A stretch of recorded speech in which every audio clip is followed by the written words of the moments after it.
Akhilesh Yadav ji 1 minute में सबका जवाब दूंगा आज। चलो बैठो। अध्यक्ष महोदय, मैं आपका धन्यवाद देना चाहता हूं। देश के बहुत महत्वपूर्ण सवाल पर आपने मुझे पूछने का समय दिया है। अध्यक्ष महोदय, ये सरकार किसी और का रिकॉर्ड बनाए ना बनाए, लेकिन पेपर लीक का रिकॉर्ड जरूर ये सरकार बनाएगी। अध्यक्ष महोदय, मुझे इसके बैकग्राउंड में नहीं जाना है कि पूछें। अध्यक्ष महोदय, मुझे बैकग्राउंड में नहीं जाना है कि कब कैसे किस संस्था को बनाया गया है। पूरे देश के छात्र इस पे आंदोलित थे। लगातार अखबार और सीबीआई की जांच के बाद चीज़ें सामने आ रही हैं, लोग पकड़े जा रहे हैं, जेल भेजे जा रहे हैं। मैं अध्यक्ष महोदय आपके माध्यम से पूछना चाहता हूं मंत्री जी से, क्या सेंटर वाइज जिन बच्चों को सबसे ज़्यादा नंबर मिले हैं, क्या उसकी सूची जारी करेंगे?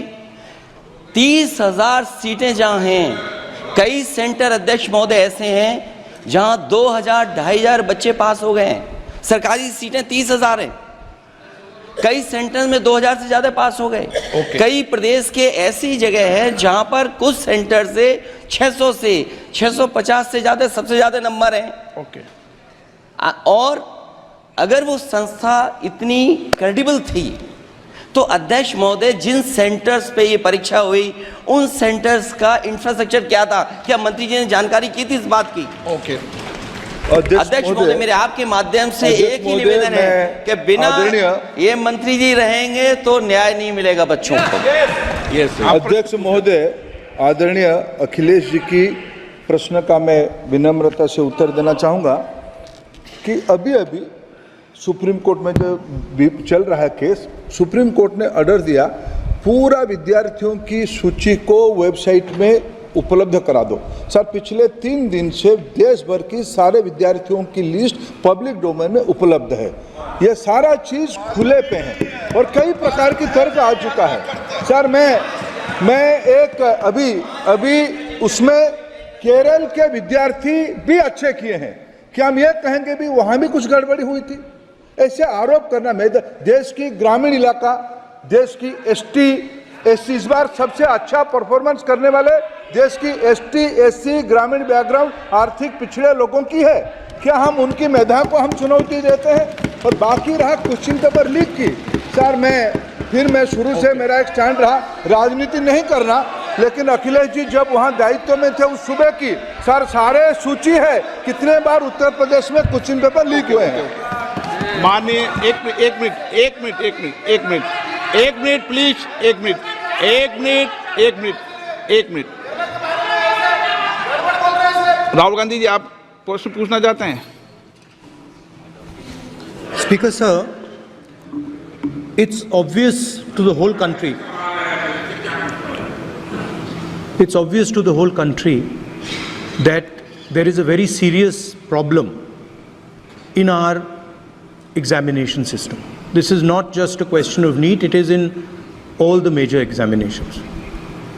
Now, the minister has blamed everybody except himself. Right? I don't even think he understands the fundamentals of what is going on here. आप प्रश्न क्या है आपका? आ रहा हूं सर। सर ये मैं क्वेश्चन को सेटअप कर रहा हूं। इसलिए प्रश्न पूछते हैं। ये the issue is that there are millions of students in this country who are extremely concerned at what is going on and who are convinced that the Indian examination system is a fraud. That is what is at stake here. Millions of people believe that if you are rich and if you have money, you can buy the Indian examination system. And by the way, and this is the same feeling that the people in the opposition have. And that is why we are asking some very simple questions to Honorable Minister.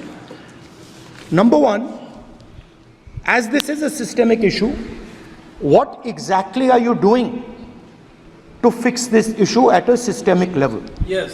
That's the first question. Okay. Question में चल रहा है अभी। Please. अब मैं मंत्री जी, मैं एक बार बोल दूं इस बात पे? चलो मंत्री जी आप शॉर्ट में जवाब दो, फिर मैं बोल ही देता हूँ आज। आप शॉर्ट में जवाब देना फिर। अध्यक्ष महोदय, मेरे जो शिक्षा है, मेरे जो संस्कार है, मेरे जो सामाजिक जीवन है, मेरे को मेरे राज्य की, मेरे सूबे की जनता की स्वीकृति मिली है। मैं किसी की, मेरे बौद्धिक और मेरे संस्कार की सर्टिफिकेट मेरे को सारी सदन में किसी से नहीं चाहिए। देश की प्रजातंत्र में चुन के मेरे नेता प्रधानमंत्री मोदी जी को प्रधानमंत्री की भूमिका दिया है। मैं उनकी रिस्पॉन्स देना चाहिए। मंत्री जी ने सुप्रीम कोर्ट की बात करी, प्रधानमंत्री की बात करी, मगर मंत्री जी को शायद ये बातें समझ नहीं आ रही हैं और वो ये नहीं बता पा रहे हैं कि वो इसके बारे में क्या कर रहे हैं। सर, एक और और सवाल का जवाब नहीं दिया। राहुल जी, एक और सवाल है, आरएसएस को लेकर के आप पहले भी बोलते रहे हैं। नहीं, अभी मेरा नीट पे फोकस है, क्योंकि ये बहुत ज़रूरी मुद्दा है युवाओं के लिए और उनको काफ़ी मुश्किल हो रही है। हमने कहा था कि इस पे डिस्कशन होना चाहिए और सरकार इंटरेस्टेड नहीं है, मगर हम इस मुद्दे को उठाते रहेंगे और सरकार पे दबाव डालते रहेंगे।